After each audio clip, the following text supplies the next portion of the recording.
política, me encontré con una idea poderosa. Esta es una pregunta que casi todos los seres humanos nos hacemos en algún momento de la vida. Tal vez cuando nos asalta la soledad de la noche, en un cumpleaños que nos recuerda el paso del tiempo, en medio de una crisis que nos sacude en las certezas que tenemos. Es una inquietud existencial profunda que va más allá de responderse con cifras o con logros y nos obliga a mirar dentro de nosotros mismos.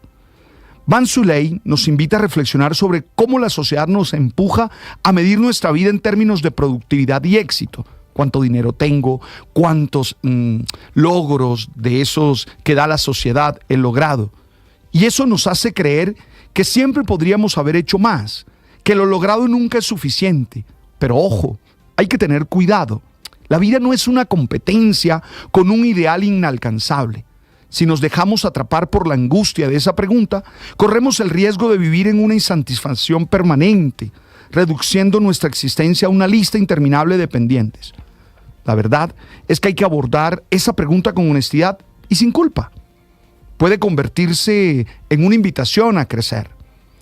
No es para castigarnos, para sentir que no somos suficientes. No, es para reconocer lo que sí hemos hecho y decidir con plena conciencia lo que queremos seguir construyendo. Creo que la pregunta, la verdad, no debe ser ¿podría haber hecho más?, sino ¿estoy viviendo de acuerdo con lo que realmente me hace pleno? Y cuando me pregunto eso, entonces digo sí, porque hago radio, porque escribo, porque doy conferencias, porque estoy con la gente y me siento satisfecho. Y no hay entonces ese miedo a no cumplir el estándar.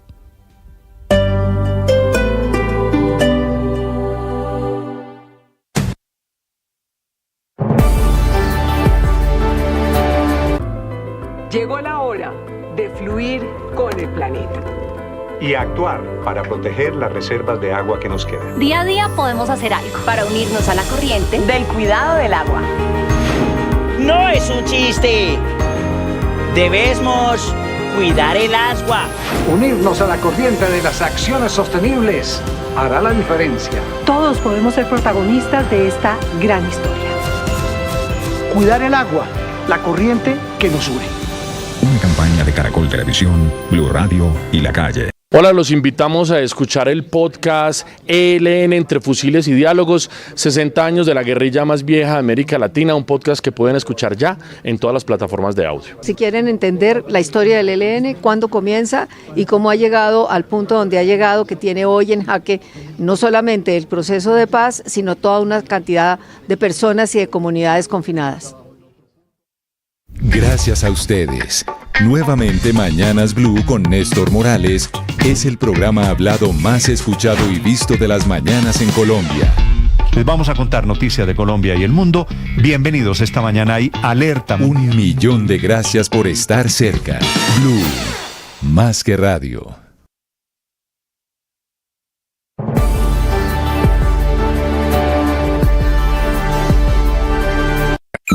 Escanea este código y suscríbete a nuestro canal de YouTube, @Blue Radio Co. Y disfruta y participa de la programación de Blue Radio. Blue Radio, le ponemos cara a la radio. Blue Radio, la alternativa. Esta mañana el director de la Unidad Nacional de Protección, Augusto Rodríguez, está desmintiendo que en su declaración de anoche ante la Fiscalía haya informado de 2 reuniones de Papá Pitufo con el presidente Gustavo Petro, o que haya hablado de la relación del zar del contrabando, ese señor Diego Marín, con Armando Benedetti, que ahora es funcionario suyo, compañero suyo de gobierno. Augusto Rodríguez y Néstor Daniel García Colorado fueron los primeros funcionarios del gobierno en presentar anoche tarde declaración ante la Fiscalía por el gigante escándalo alrededor de Papá Pitufo y de las platas de la mafia en la financiación de la campaña Petro 2022.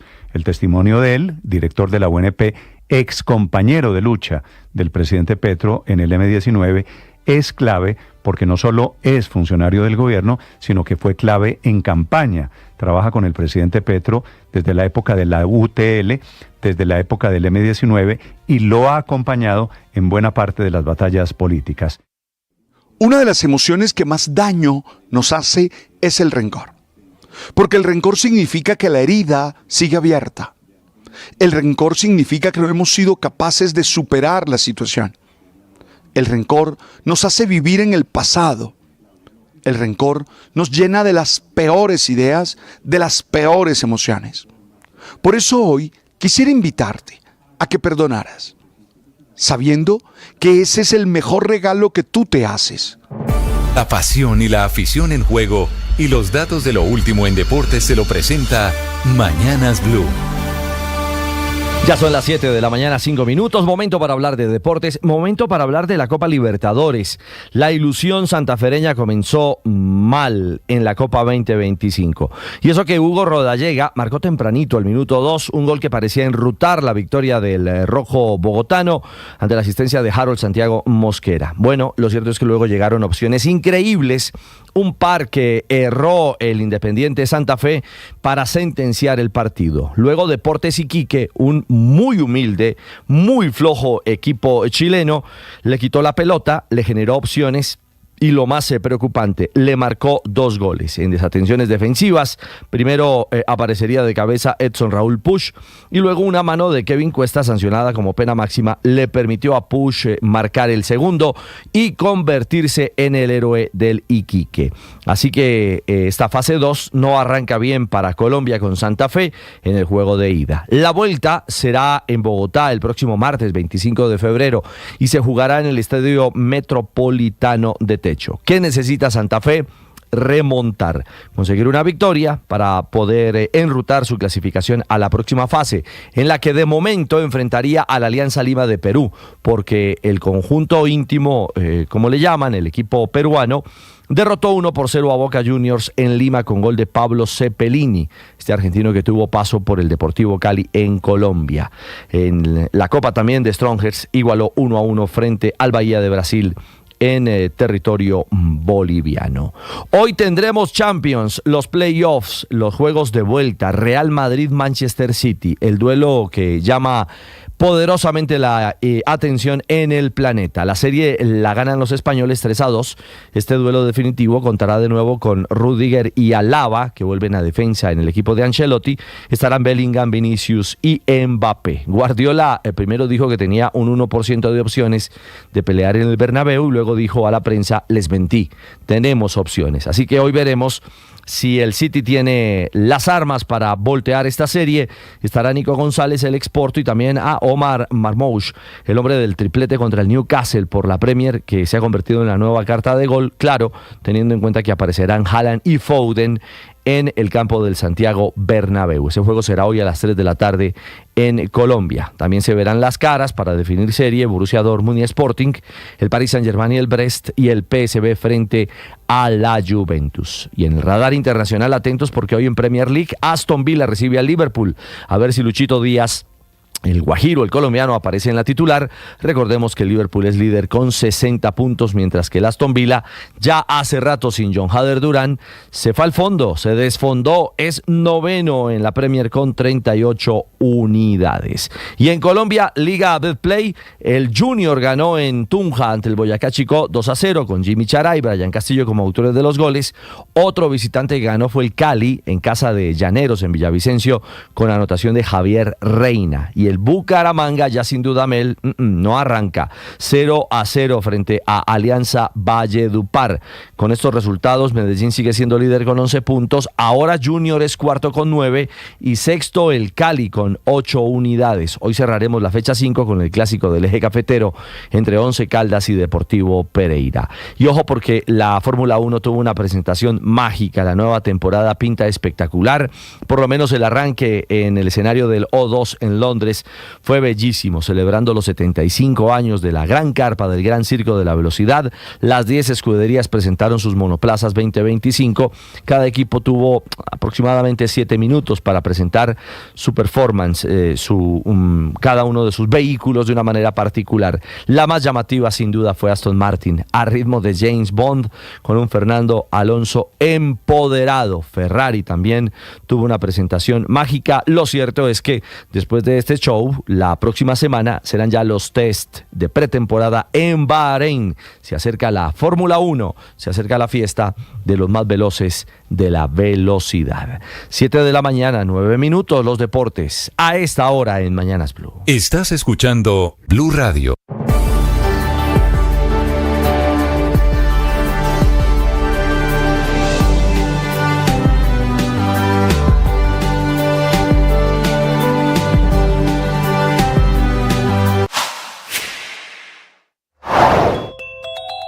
El director de la DIAN, hoy ministro de Comercio, presentó ante la Fiscalía la lista de 38 nombres de personas, políticos de diferentes partidos políticos que lo abordaron, se acercaron a él para recomendarle cuotas políticas, todos muy interesados especialmente en la DIAN en Buenaventura, que es por donde pasa el contrabando.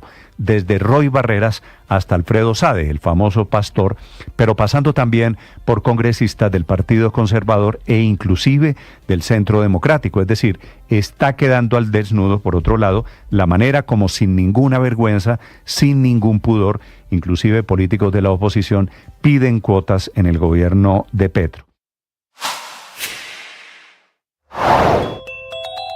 Esta mañana el director de la Unidad Nacional de Protección, Augusto Rodríguez, está desmintiendo que en su declaración de anoche ante la Fiscalía haya informado de 2 reuniones de Papá Pitufo con el presidente Gustavo Petro, o que haya hablado de la relación del zar del contrabando, ese señor Diego Marín, con Armando Benedetti, que ahora es funcionario suyo, compañero suyo de gobierno. Augusto Rodríguez y Néstor Daniel García Colorado fueron los primeros funcionarios del gobierno en presentar anoche tarde declaración ante la Fiscalía por el gigante escándalo alrededor de Papá Pitufo y de las platas de la mafia en la financiación de la campaña Petro 2022. El testimonio de él, director de la UNP, ex compañero de lucha del presidente Petro en el M-19, es clave porque no solo es funcionario del gobierno, sino que fue clave en campaña. 7 habitantes de calle resultaron heridos, 1 muerto por la explosión de una granada en un barrio en San Bernardo que queda en el centro de Bogotá.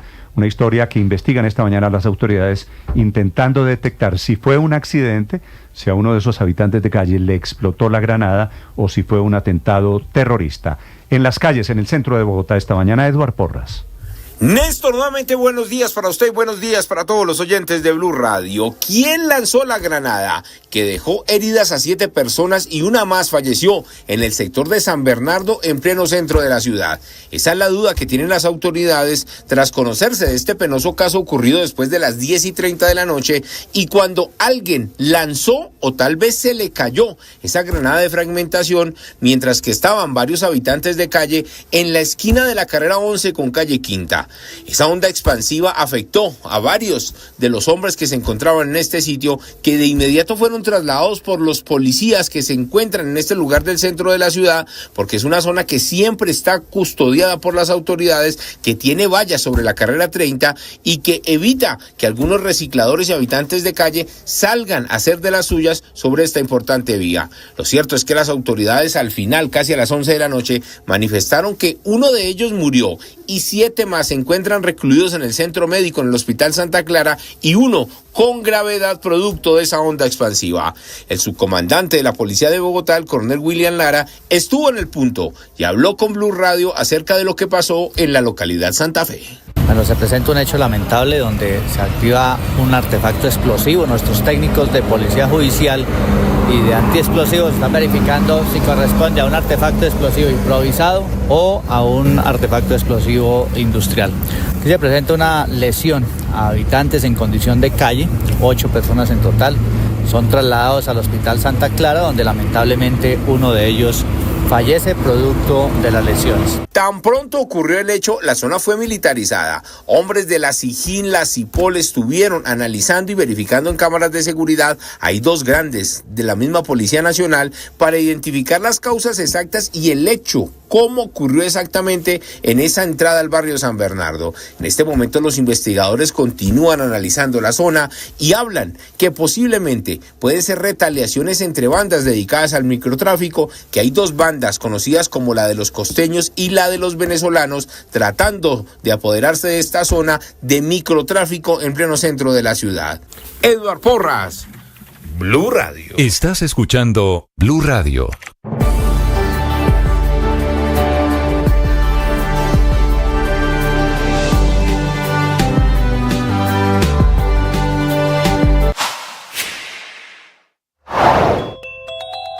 La saliente ministra de Ambiente, Susana Muhammad, y el ministro encargado de Interior, Gustavo García, le pusieron en nombre del gobierno Petro mensaje de urgencia al proyecto en el Congreso.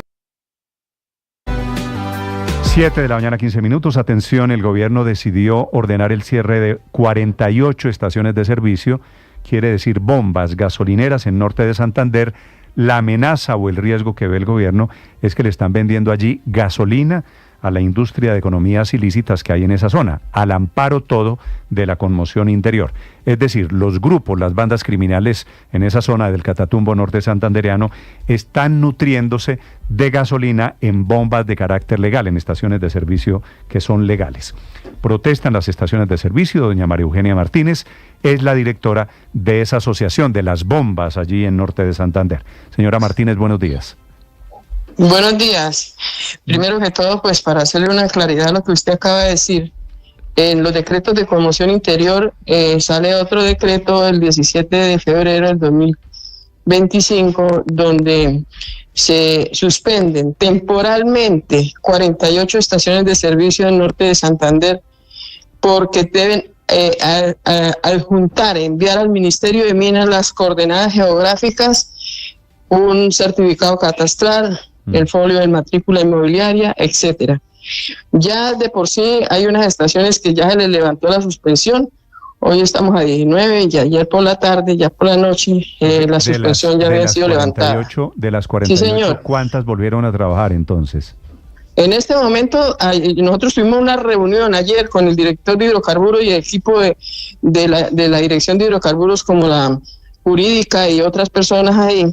Y estuvimos hablando con ellos al momento de la entrevista, de la charla con ellos, de la virtual, la conferencia virtual. Ya hace 2 estaciones de servicio habían completado los documentos y ellos mismos nos informaron que se haría el levantamiento de la medida. La medida es que... Entonces la aclaración, perdóneme, que usted está haciendo, señora Martínez, no son 48 las que están cerradas, sino 46. Sí, inicialmente fueron 48, ¿sí? Cerradas. Déjeme que explique, porque el Ministerio de Minas está pidiendo unos requisitos ahí, hasta que no los aporten claramente, pues no la levantan la medida. En ningún momento el Ministerio está diciendo que es porque están vendiéndole combustible al narcotráfico. Pues el decreto claro hay que entenderlo. Pues claro que lo está diciendo. No, señor. Me da mucha pena con usted. Hay inconsistencias que impiden validar con certeza la operatividad de esos expendios en sí, los puntos pero hay, de esas estaciones de servicio hay investigación configuran un posible riesgo de desvío de combustible hacia economías ilícitas. Sí, si me permite hacer la aclaración con mucho gusto, el ministerio está, con motivo de la conmoción interior, está suspendiendo el código SICON temporalmente mientras llegan los documentos que le está solicitando, como son un certificado catastral, las coordenadas donde se muestra la ubicación correcta de las estaciones de servicio, un folio de matrícula inmobiliaria. Ayer tuvimos una entrevista con la dirección de hidrocarburos, con el director y su equipo técnico ahí, y nos dijeron que por ejemplo, yo les dije, por ejemplo, en Ocaña no hay IGA, no hay Instituto Geográfico Agustín Codazzi, la gente tiene que venir hasta Cúcuta, más de 200 y pico kilómetros. Señora Martínez, ¿es cierto que ustedes en las bombas, en estas 48 que están ubicadas en Cúcuta, Ocaña, Teorama, Los Patios, Acarí, El Zulia, El Carmen, todos esos municipios afectados por la conmoción interior, le están vendiendo gasolina a no, las señor, mafias no, eso no están diciendo, eso no lo están diciendo todavía, me da mucha pena refutarle eso. Le estoy preguntando, señora Martínez, no, si ese es el riesgo. Sí, porque es que yo veo que la entrevista va que yo diga que sí, y yo no puedo decir que sí, yo digo que no, que es se abrió con ese decreto una solicitud de documentación. Entonces, todavía no están diciendo eso. Lo que pasa es que están pidiendo una documentación para mirar la ubicación exacta. Acabo de decir lo que dice la resolución. Posible riesgo de desvío de combustible hacia economías claro, ilícitas. Es en los decretos de conmoción interior lo que de manera extraordinaria lo que están diciendo es que de pronto puede haber, pero no lo hay todavía, no está comprobado. Ilícitas. Sí, no está comprobado, apreciado señor periodista. Entonces, aquí se está pidiendo únicamente, después de esto el ministerio mirará, pero lo que está pidiendo inicialmente el decreto es, y la motivación, los considerandos de ese decreto, lo que argumentan ahí son que posiblemente, no están de manera juzgando de una vez a las estaciones. Por tal motivo, les piden eso. Y quiero hacer una aclaración. Hay estaciones más cercanas que ya están en Cúcuta, área metropolitana, que están bloqueadas. Y están bloqueadas porque cuando mandaron las coordenadas en el 2023, no las mandaron claras. Otras las mandaron claras. ¿De dónde sale la cocaína, el combustible para esos laboratorios de clorhidrato de cocaína? Mire, si yo supiera, pues estaría diciéndole, señor periodista, ustedes saben que en el norte de Santander, por ejemplo, que hay mucha queja, hay muchos comentarios que le roban el combustible, la gasolina al poliducto que va del Cesar. Nosotros acá no tenemos poliducto, nosotros acá no llega el combustible a través de tractomula, que le roban el crudo mediante válvulas ilícitas al oleoducto Caño Limón Coveñas y que lo meten a una refinación artesanal. Entonces, pero que las estaciones, hasta que no haya, ustedes no pueden decir, mejor dicho, juzgar, porque se presume todavía la buena fe. Lo que el ministerio está haciendo es solicitando una documentación para corroborar la georreferenciación de las estaciones de servicio que a las cuales le suspendieron el código SICOM. De por sí que ya hay 2 estaciones con levantado el código SICOM porque aportaron ya la documentación. Sí, señora Martínez, ¿cuántos galones de gasolina vende, por ejemplo, en promedio una estación de gasolina en Ocaña y cómo se compara eso con una estación de gasolina cualquiera en una ciudad como Bogotá? No, el ministerio, mediante una metodología de asignación que está vigente, que es la 40402 en la resolución, ellos establecen una metodología de asignación de volúmenes. Y esa metodología, pues, municipios como Ocaña, como Pamplona, que están fuera de Cúcuta, área metropolitana, pues consumen muchísimo menos que nosotros, los cupos son muy pequeños. Acá en Cúcuta, y en Los Patios y en Villarrosario, hay estaciones de servicio que tienen cupos mayores. ¿Por qué? Porque el histórico de compras que hacen las estaciones de servicio y la antigüedad de las estaciones, pues demuestran que esas estaciones deben tener más, de acuerdo a la metodología de asignación que fabricó el Ministerio de Minas en el 2021 y que está vigente. Entonces, no es lo mismo el cupo de una estación de servicio en Cúcuta área metropolitana que en Ocaña, que en Pamplona, que en Ábrego, que en Acarí, que en San Calixto, que en Teorama, que en el Carmen. Son cupos chiquiticos. Pero, pequeños. señora Martínez. Entonces, señora Martínez, ¿por qué estas estaciones de servicio están ubicadas en un lugar distinto al que han reportado a las autoridades? Es que la resolución del Ministerio de Minas y Energías dice eso, que hay una discrepancia entre la ubicación reportada y su localización efectiva, y por eso hay dudas, ese manto de dudas sobre estas 48 estaciones de servicio. Claro, por eso, no es que estén mal reportadas. Lo que pasa es que mucha gente, cuando en el 2023 pidieron las coordenadas, lo hicieron a través de unos programas en Google. Eso no demuestra exactamente. Inclusive en el 2023 el ministerio hizo una socialización vía virtual donde le preguntan a una por ahí que era San Calixto, señor fulano de tal, sí, presente, estaba el señor ahí. Es que su estación está sobre una laguna. Digo, no señor, mi estación está en una vía.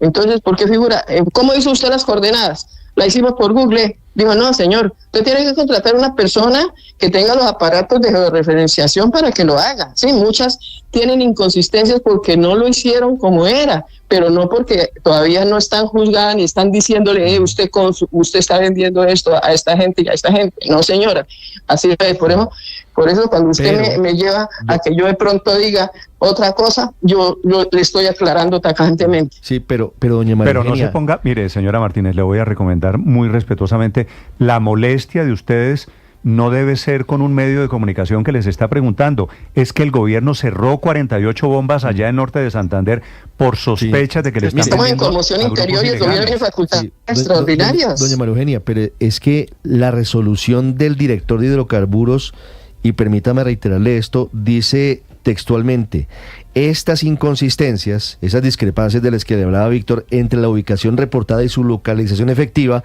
impiden validar con certeza la operatividad de dichas estaciones en los puntos indicados y, dado el contexto de la investigación, configuran un posible riesgo de desvío de combustible hacia economías ilícitas.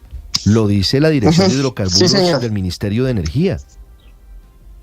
Sí, posible. Todo no está todavía juzgado ni nada. Es posible. Por ejemplo, nosotros tenemos en Norte de Santander 142 estaciones afiliadas.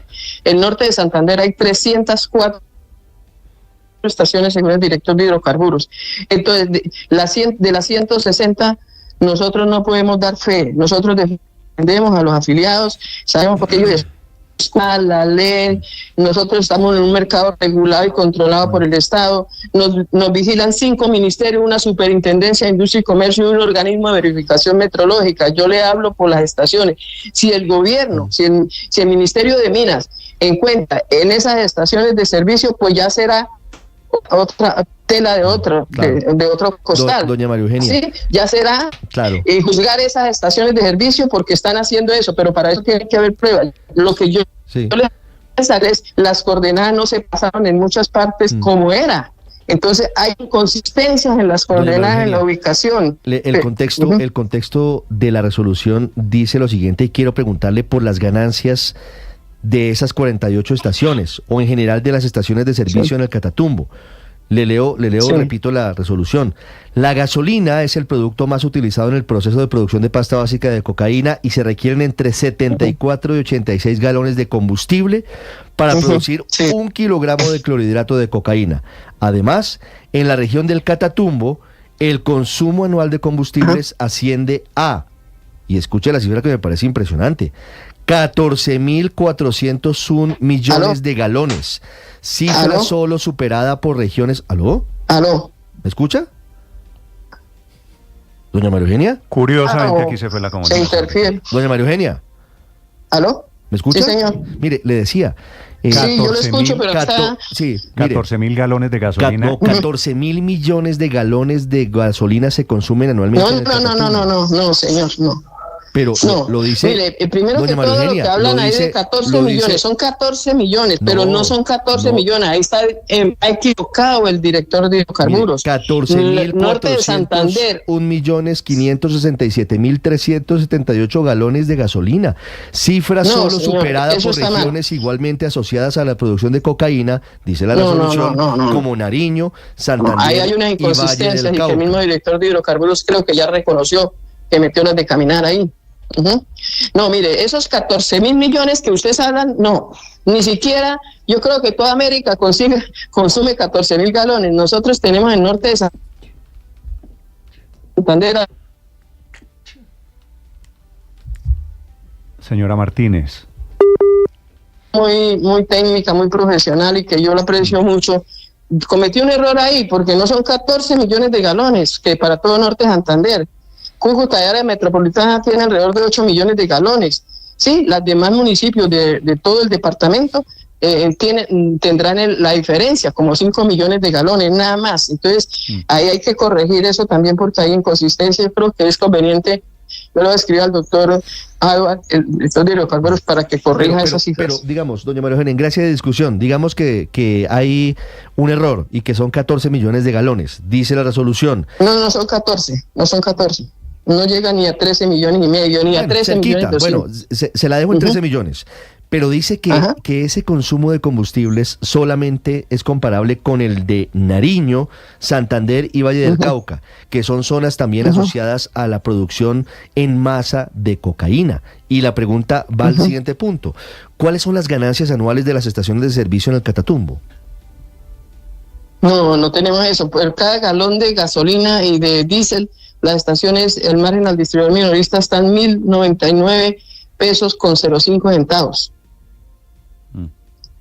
Sí, señora Martínez. Depende del cupo que tengan. Sí, dependen del cupo que tengan. Si tienen 5.000 galones, multiplica los 5 millones. De esos 5 millones, la mitad de esos 5 millones, la mitad son 2,5 millones. Señora Martínez, si me escucha, no sé si está ahí, ¿la perdí? millones, 2.000, 3.000 millones para ganarse 12 millones al mes. Esto no es negocio. Se está cortando desafortunadamente la comunicación. Le creo las cifras que usted está dando, señora Martínez, pero deme una que todavía no me ha contado. Entonces, ¿cómo están haciendo todas estas mafias del narcotráfico para conseguir tan fácilmente gasolina? Y no es a través de los ataques a los poliductos. No.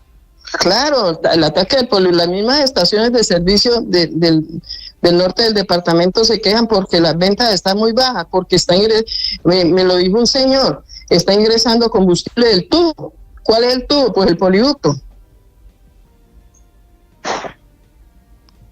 ¿Aló? Sí, la escucho. ¿Aló? ¿Y cuál es su teoría entonces? Que el gobierno metió las de caminar. Mire, y que mire, el ministerio hasta ahora está haciendo las investigaciones. Primero les pide los documentos.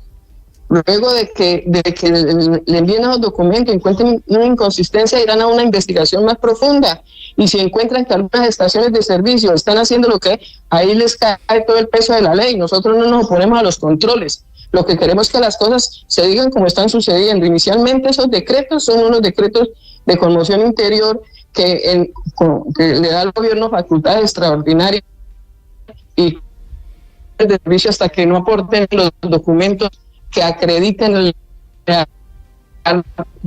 legalmente. Mire, porque allá no hay instituto geográfico Agustín Codazzi para que les dé el certificado catastral. Pues toca con Google. Otras, se está pidiendo la ubicación, la nomenclatura de las estaciones de servicio a través de la alcaldía.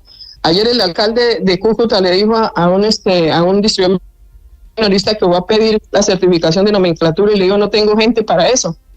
La curaduría urbana, me dice el mismo señor, fui a la curaduría urbana y la curaduría urbana me da un mes para expedirme eso cuando el ministerio me está dando 3 días. Entonces hay muchas cosas a analizar y a mí sí, pues yo digo, son decretos de conmoción interior que hasta ahora está en una investigación preliminar. Primero empezaron con los documentos, vamos a ver qué resulta de eso y como gremio nosotros no nos oponemos a los controles y para nosotros es demasiado doloroso lo que sucede en el Catatumbo. El día que se prendió en el Catatumbo yo estaba dictando una capacitación en una estación que se llama Las 4, en Tibú. Y me tocó que venirme tarde de la noche en una tractomula porque no había transportes, escuchando tiros por todas partes. Sí. Entonces, eso nos duele muchísimo a nosotros y queremos que si alguien está haciendo las cosas mal, le caiga todo el peso de la ley. Doña María Eugenia, sobre eso quiero decirle, porque es cierto, la inmensa mayoría de los distribuidores de combustible son gente honesta que trabaja desde la legalidad. Pero también es cierto que hay un porcentaje de personas que hacen las cosas mal, o incluso los mismos grupos de narcotraficantes. Eso puede ser cierto. Los mismos narcotraficantes utilizan fachadas, se hacen dueños de estaciones de servicio para utilizar la gasolina para la producción de cocaína. ¿Eso qué tan identificado lo tienen ustedes en el Catatumbo? Se nos perdió la comunicación. Se fue la señora. En segundos. No, ya le escucho.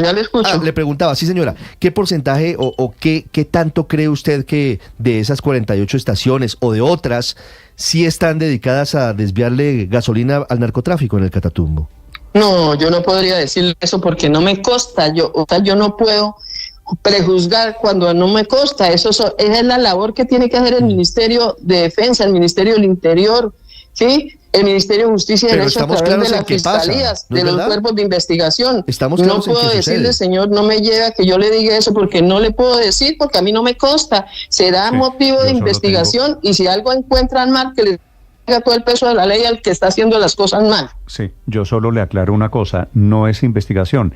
Las bombas las cerró el gobierno por esta sospecha de la que hemos hablado. Por documentos, sí, señor. Bueno, pues por documentos. Y nosotros entendemos todo eso. Por documentos, pues claro, equivocados, falsos, por documentos que no demuestran la legalidad. Por inconsistencias en la ubicación de las estaciones de servicio. Señora Martínez, la invito a que escuche sobre este tema en segundos aquí en Mañanas Blue al ministro de Minas. ¿Le parece? Sí, claro. Gracias. En segundos. Director de hidrocarburos, pero que digan que tengan muy muy claro eso, sí. Que juzguen todavía hasta que ellos no hagan la investigación. Bueno, es que tomaron ya la decisión, le repito. Son las... No para nada, que Catatumbo... Sí, se me fue la señal desafortunadamente. 7:34. En un minuto saludo al ministro de Minas, Andrés Camacho.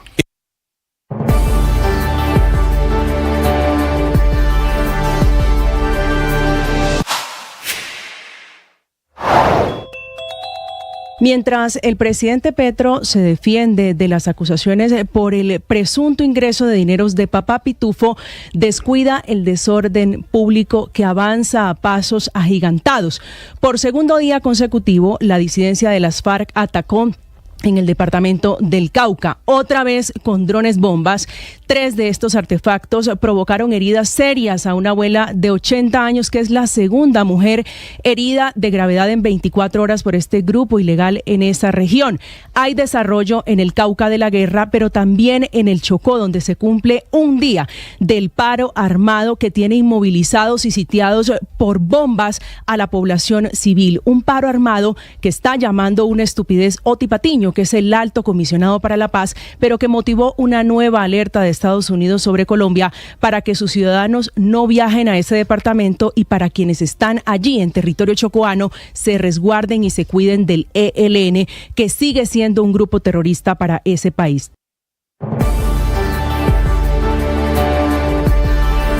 Buenos días. El ministro Andrés Camacho es el ministro de Minas. Ministro, ¿por qué cerraron estas estaciones de gasolina al amparo de los decretos de conmoción interior allí en norte de Santander?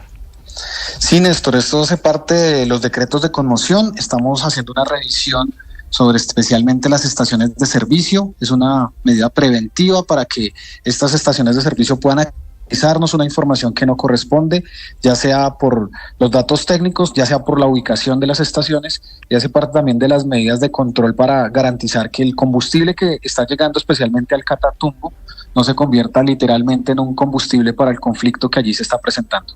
Ministro, ¿lo descubrieron? Es decir, ¿esas bombas le están vendiendo a las mafias del narcotráfico allí en Catatumbo?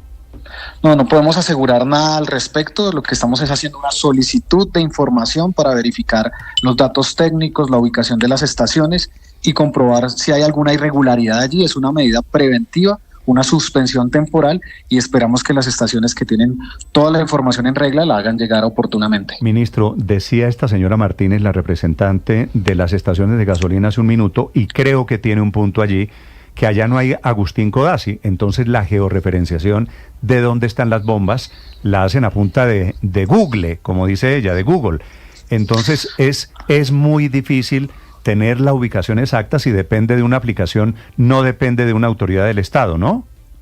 Sí, precisamente eso es lo que queremos verificar, no tomar ninguna medida que vaya en contra de los empresarios que están allí coherentemente realizando su labor, pero es precisamente para actualizar esa información, porque en las búsquedas que se ha hecho con diferentes mecanismos de referenciación no hay coincidencia, y por eso es una medida preventiva que si las empresas y estas estaciones de servicio tienen toda la información, muy rápidamente se puede entregar. Sí, ministro, en el 2019 la Fiscalía hizo una investigación contra 33 estaciones de servicio, y le quiero citar un caso de una estación de servicio en Río Sucio, en Chocó, que dijo en su momento la Fiscalía vendía 1.2 millones de galones de gasolina cuando solo tenía 20,000 habitantes y que tenía un promedio de ventas similar al de una estación de servicio en Bogotá. Ese fenómeno de venta de combustible superior al número de habitantes, ¿ustedes lo han identificado en estas estaciones en norte de Santander? Hemos identificado especialmente temas de ubicación, de referenciación. Estamos verificando los cupos. No tenemos datos así como este que tú nos mencionas, que es realmente bastante elevado, pero sí podemos decir que durante el año pasado estuvimos trabajando en esta inspección, no específicamente o únicamente en el Catatumbo, sino en todo el país, y nosotros hemos entregado una información a la Fiscalía que ya está también siguiendo su curso, con cifras en algunas estaciones del país, no en este caso en el Catatumbo, pero sí en otras regiones donde hemos evidenciado fenómenos de este tipo. Ministro, ¿es posible que pase lo que dice la señora María Eugenia Martínez, líder de las estaciones de servicio en norte de Santander, aquí hace minutos, que los grupos de narcotraficantes se surtan directamente de gasolina para la fabricación de cocaína del poliducto y que no necesariamente sea extraída de las estaciones de servicio? Sí, justamente uno de los fenómenos que hemos identificado en las investigaciones de todo el año anterior es el crecimiento de refinerías clandestinas, en las que no necesariamente se abastecen de estaciones de servicio, sino que hemos tenido un incremento importante en estas refinerías clandestinas que toman ya sea combustible de oleoductos, de los poliductos, o ya sea trayendo combustible de países vecinos y que lo refinan en sus laboratorios para la producción de cocaína y otros insumos, y es precisamente parte de la estrategia que estamos llevando a cabo para eliminar esa cadena de suministro. Sí, ministro, precisamente en ese estudio de la Fiscalía General de la Nación sobre patrones atípicos de venta de combustibles relacionados con actividades de producción de cocaína del año 2019, se resaltan y se destacan 3 gasolineras en norte de Santander, 2 de ellas en el Carmen, con el código SICOM, que es el código del Ministerio de Minas, 632827 la primera, y la segunda con el código 632826, así como también otra en Teorama, código SICOM 632885. ¿Qué pasa concretamente en esas 3 estaciones de gasolina que por lo demás están ya reseñadas por la Fiscalía como por posiblemente estar vendiendo gasolina para la producción de base de coca, de clorhidrato de cocaína? Ministro.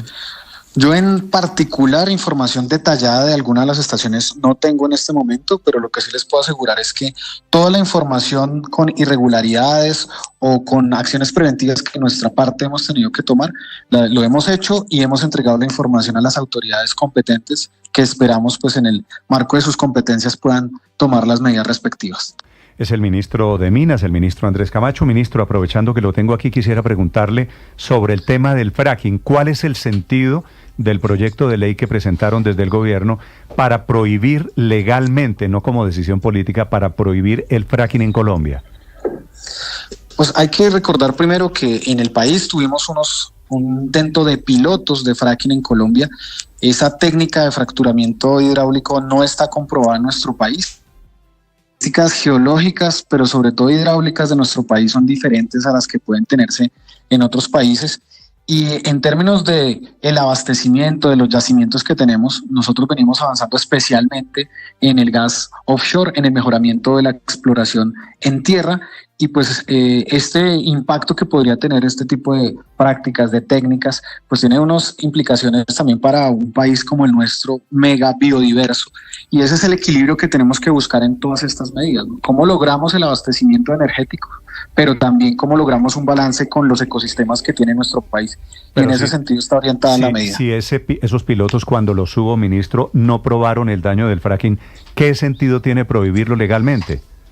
Mi posición técnica es que no podían probar nada alrededor del fracking porque cada uno de los pozos es distinto, la geología de las diferentes áreas del país son distintas. Haciendo unas pruebas en el Magdalena Medio no se podía comprobar que la técnica de fracking es posible en todo el país, así que esos pilotos realmente técnicamente no iban a servir de nada. Ministro, ¿y tiene sentido para nosotros prohibir el fracking, que es no producir la técnica de producción de gas o de petróleo, no producirlo vía fracking en Colombia, pero comprarlo producido vía fracking en otros países del mundo? No, precisamente por eso el presidente ha lanzado algunos mensajes de coherencia en donde nosotros tenemos que avanzar, especialmente en el abandono de ese tipo de técnicas, en el abastecimiento con nuestro gas nacional, pero sobre todo en los mecanismos de transición energética para lograr superar dependencia que tengamos con algunos combustibles. Sí, pero nosotros hoy en día, ministro, estamos no solo produciendo fracking en Estados Unidos vía Ecopetrol, sino comprando petróleo producido vía fracking o comprando gas, importando gas vía fracking. O sea, no tenemos no estamos haciendo un poquito, ministro, una vuelta rarísima, no lo producimos nosotros, pero lo compramos producidos inclusive por vecinos. No, yo no puedo asegurar que el gas que se está importando sea producto del fracking, creería que no, y los porcentajes que tenemos de la importación realmente son menores, por eso incluso hemos solicitado que se investiguen los fenómenos de mercado, porque esa importación que se está dando no representa ni el 3% de la demanda nacional, así que no tendría por qué tener ni siquiera impactos en los precios. Como ¿El gas que traemos de Permian en Estados Unidos no es vía fracking? Ese es un negocio que tiene Ecopetrol, son unas inversiones, pero no quiere decir que lo esté trayendo. Por eso, pero usted me está dando la razón, ministro. Lo traemos desde Estados Unidos y allá lo producen vía fracking. No lo estamos trayendo, Néstor. ¿Cómo no? No, se produce allá, es una inversión, es un negocio de Ecopetrol, pero no quiere decir que lo estemos trayendo. Pues peor, lo estamos produciendo y no lo traemos. Eso es una inversión de Ecopetrol y precisamente esa es la discusión que se ha dado alrededor del Permian, que tiene que ver con unas decisiones empresariales que Ecopetrol está revisando sobre las inversiones internacionales que tiene. Ministro, a mí me parece perfectamente legítimo que el gobierno decida no utilizar el fracking. Me parece que es una discusión política y que el gobierno tiene una posición perfectamente respetable. Pero ¿por qué presentar un proyecto de ley para amarrarle las manos al siguiente gobierno? ¿Estas no son decisiones políticas que deben tomar los gobiernos?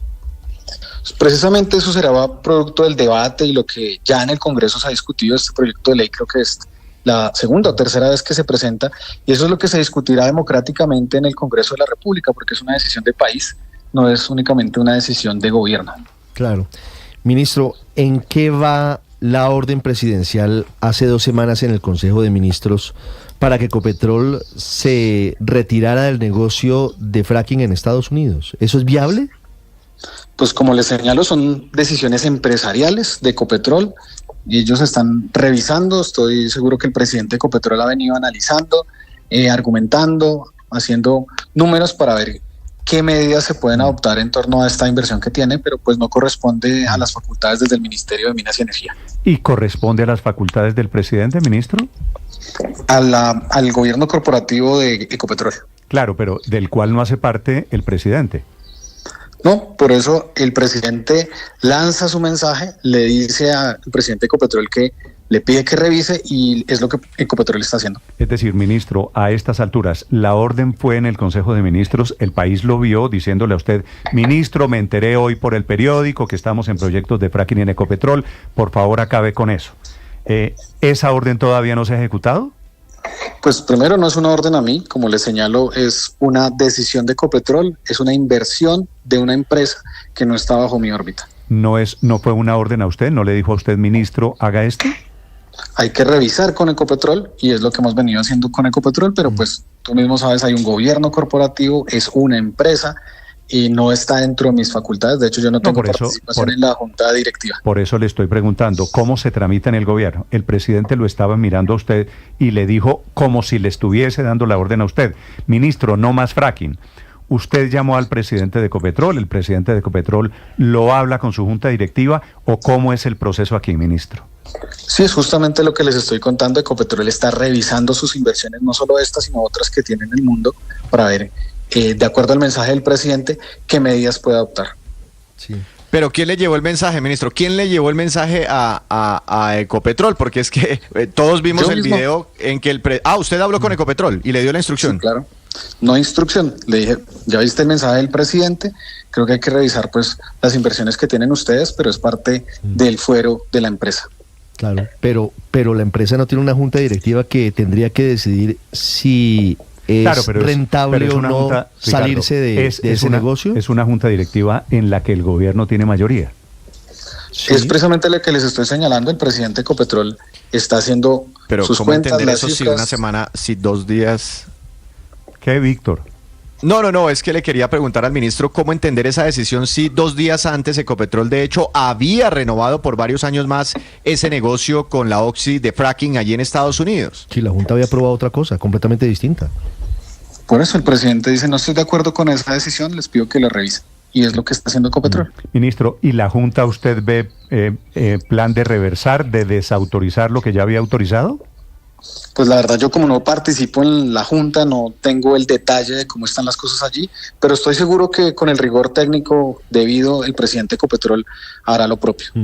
Ministro, me queda una duda frente al tema de la posibilidad de que logremos autoabastecimiento de gas en Colombia, que estamos perdiendo. ¿Por qué, si ese es el objetivo, Ecopetrol abrió una convocatoria para construir una nueva planta regasificadora en los próximos meses? El tema de las regasificadoras tiene varios objetivos. De hecho, el proyecto de la regasificadora lleva más de una década en proyecciones. El plan de abastecimiento de gas del país lo ha contemplado y ha salido a licitación, ya han sido como 3 veces, especialmente en el Pacífico, porque hay que mejorar las condiciones de infraestructura que tiene el país. Claro. Algunos de los problemas que tenemos no son de oferta, sino que son de infraestructura. Y las regasificadoras ofrecen una importante oportunidad para mejorar esa infraestructura. Por otra parte, las regasificadoras pueden ayudarnos especialmente con el desarrollo que vamos a tener hacia adelante y que va a ser seguramente el futuro del país en el gas offshore, que nos va a permitir a través de buques también alimentar el sistema de transmisión nacional. Pero es que, ministro, el objetivo principal de una planta regasificadora precisamente es procesar el gas importado. Ese es su espíritu. Por eso está la planta de Cartagena y Ecopetrol dice, se necesita otra. No, técnicamente es una técnica que se utiliza para traer gas congelado, pero no necesariamente es importado, puede ser de cualquier lugar, puede ser de costa afuera, puede ser del Caribe al Pacífico, puede ser, es una infraestructura de transmisión que puede tener diferentes objetivos. Claro, pero ministro, fíjese, sí. en el dilema, perdóneme Ricardo, tranquilo, en el dilema de el fracking y el autoabastecimiento, la autosuficiencia de combustibles, gas y petróleo, ¿el gobierno prefiere importar que producir por fracking? Lo que preferimos es avanzar en el cronograma y la exploración que tenemos.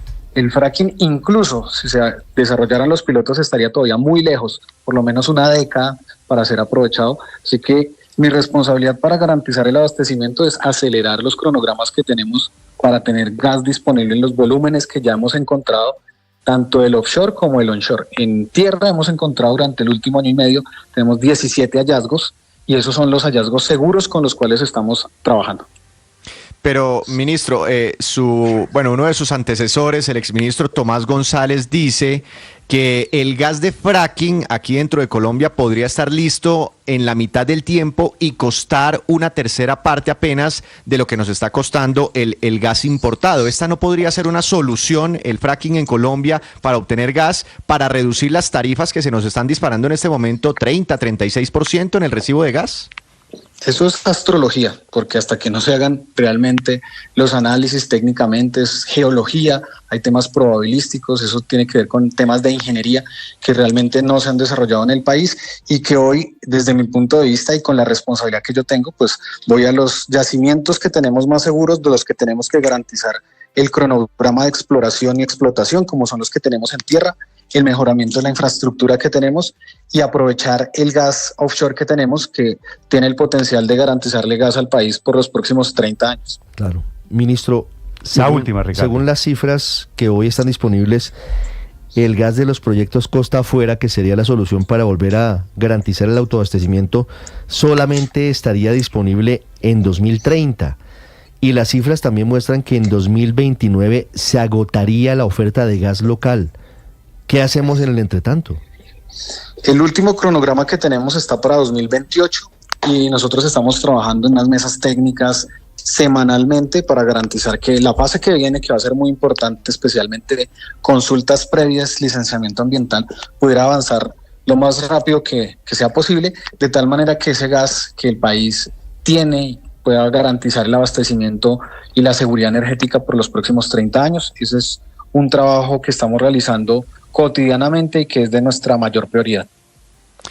Ministro, usted dice que no hay información sobre el fracking en Colombia y que eso sería astrología, pero precisamente no hay información es porque no se ha permitido que se hagan esos pilotos para conocer todos los datos, para conocer si funciona o no esta posibilidad en nuestro país. Así es. Por eso, y entonces no es un contrasentido prohibir los pilotos cuando se sin necesitan saber si son para buenos saber o no, si es o no rentable, si hay una fuente de gas ahí. Yo les insisto, para mí es astrología y para mí voy por lo seguro que es el gas que hemos identificado en tierra, el gas que tenemos offshore, además por las implicaciones, el impacto ambiental que puede y que es parte del debate global que hay en torno a esta técnica de fracturamiento, además en un país como el nuestro rico en agua y en unos momentos en los que estamos teniendo una situación como en Bogotá, donde estamos requiriendo el agua para el abastecimiento de agua potable para los ciudadanos. Entonces ahí es donde tenemos que hacer un análisis de balances entre energía, ecosistemas, producción de agua. ¿Y usted cree que no tenemos agua en Bogotá? ¿Algo relacionado con el fracking, ministro? Por supuesto que no. Eso no tiene ningún fundamento. Sí, estamos hablando de un ecosistema. No tiene ningún fundamento decir eso, ministro, usted sabe. Bueno, podemos revisar técnicamente los documentos y que no la tenemos agua hoy en que hay. Bogotá si no se ha hecho un solo proyecto de fracking en Colombia, ministro. Néstor, lo que te estoy diciendo es que hay un debate sobre el uso del agua global.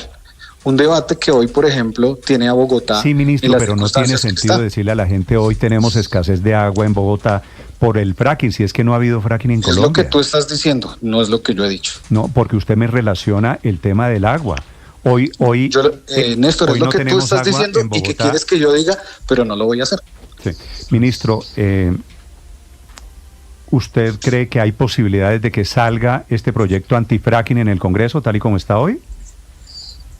Ya se ha presentado 2 veces y yo creo que será un debate muy rico en el cual yo espero participar y ojalá pues desde nuestro punto de vista salga adelante, pero en el Congreso pues democráticamente veremos qué resulta. Usted me dice que los antifracking son astrólogos, que eso es astrología pura, me lo dice a modo de descalificación.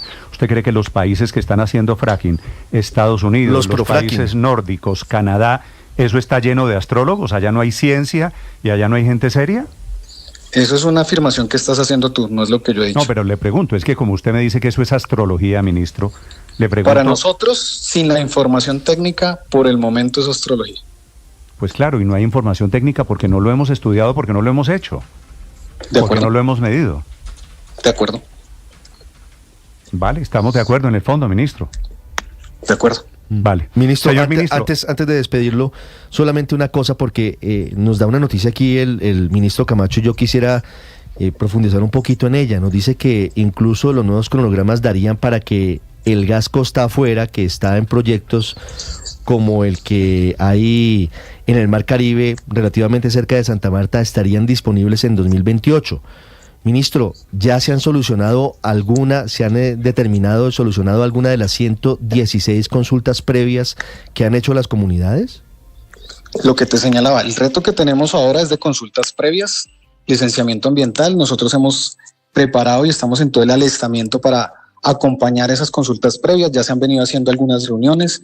Hemos estado trabajando en equipo técnico con el Ministerio del Interior, Ministerio de Ambiente, para garantizar que ese proceso sea fluido, que podamos conversar con todas las comunidades y que logremos éxito en esa tarea. Del éxito en esa tarea depende el cronograma y es lo que estamos preparando. 116 consultas previas. Ministro, ¿usted acompañó al presidente Petro en su reciente visita por los países árabes? Sí. Sí. ¿Y no le parece en medio de toda una gran paradoja haber estado allá? Que por supuesto, usted lo sabe bastante mejor que yo, son los grandes productores mundiales de petróleo, es donde está la cuna de la astrología, digamos, ir a pedirle a los países árabes con la plata del petróleo que nos ayuden y nosotros denostando, despreciando el petróleo que tenemos? Fíjate que hemos evidenciado, por ejemplo, medidas como la de Qatar, el tercer productor de petróleo, la tercera empresa más importante, que ha migrado de ser Qatar Petróleo a Qatar Energy. Y estamos revisando ese tipo de experiencias. Los países que producen petróleo, incluso en esas enormes cantidades, están avanzando en transición energética y es justamente lo que estamos viendo en el mundo. Y no termina siendo también un contrasentido, ministro, que los países árabes eventualmente paguen una parte de la deuda externa de nuestro país, como lo dijo el presidente Petro, con los petrodólares, con la plata que surge de la venta de millones de barriles diarios de petróleo, que en Colombia está en veremos y está en una transición acelerada? La deuda que tenemos con Estados Unidos en buena parte proviene de allí, los recursos, el marco fiscal, los recursos de la nación de un país como Estados Unidos también están relacionados, Rusia, y es el marco global en el que estamos y justamente el debate mundial sobre lo que debería ser la transición energética, especialmente en lo económico. ¿Usted con qué plata, ministro, cree que ellos están haciendo la transición energética? Con recursos del petróleo, tal como lo estamos haciendo nosotros. Vale. Ministro, gracias por acompañarnos esta mañana. Le deseo un feliz día. Buen día para todas, para todos. 7 de la mañana, 58 minutos. El ministro de Minas, Felipe, hablando sobre fracking, sobre petróleo, sobre países árabes, sobre industria de hidrocarburos y sobre transición energética. El tema del fracking, Felipe, pues va a ser un debate inmenso, aunque el gobierno al final, estando ya en las últimas, no sé si tenga las mayorías para prohibir legalmente el fracking y arriesgar. No creo, Néstor, no creo, pero es que además eso ya se ha presentado, como lo decía el ministro, en varias oportunidades y ese es un debate que no se ha dado serio, porque se ha estigmatizado el fracking y que no sé qué, no, pero los países desarrollados lo hacen y lo hacen de manera, como le decía usted, por ejemplo, el caso de Canadá, lo hacen de manera ordenada, lo hacen cuidando el medio ambiente, etcétera. Es la estigmatización de los hidrocarburos por un lado o por el otro. ¿No era más fácil hacer los pilotos y desde los pilotos hacer una evaluación? Claro, pues no era era más fácil eso en esto. Lo absurdo es prohibirlo sin información científica, pero nos negamos a obtener la información científica de los pilotos. Habían unos proyectos de pilotos que se hubieran podido hacer y ahí se tenía la información si sí o si no. Si no daban resultado, pues se decía no da resultados. Nos metimos en una caricatura fácil de que todo lo que tiene que ver con el fracking es malo.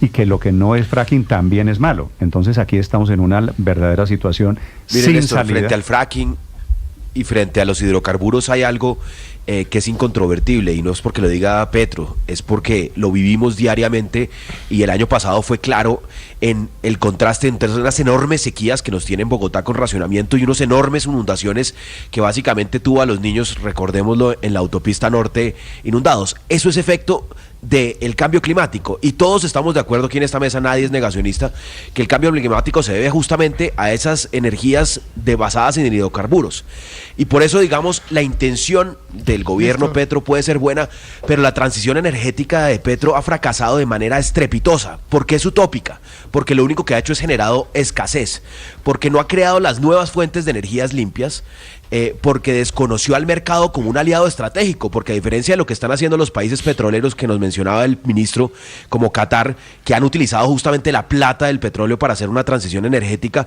pues lo que han hecho es denostar del petróleo, lo que han hecho es criticar absolutamente cualquier alternativa. Y yo sí creo, Néstor, y con esto concluyo, que la transición energética, para que funcione, tiene que tener, primero, que la energía sea barata, y lo están requiriendo y pidiendo a gritos en la costa. Luego tiene que ser confiable, y al final de toda esa ecuación tiene que ser limpia. Néstor. Si lo hacen al revés, como lo está haciendo el gobierno, que es tratar de que sea limpia, pues terminan no haciendo nada, nos quedamos sin el pan y sin el queso. Ante todo que es un debate lleno de paradojas. Señor Aurelio.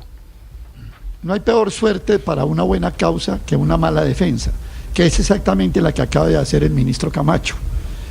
El fracking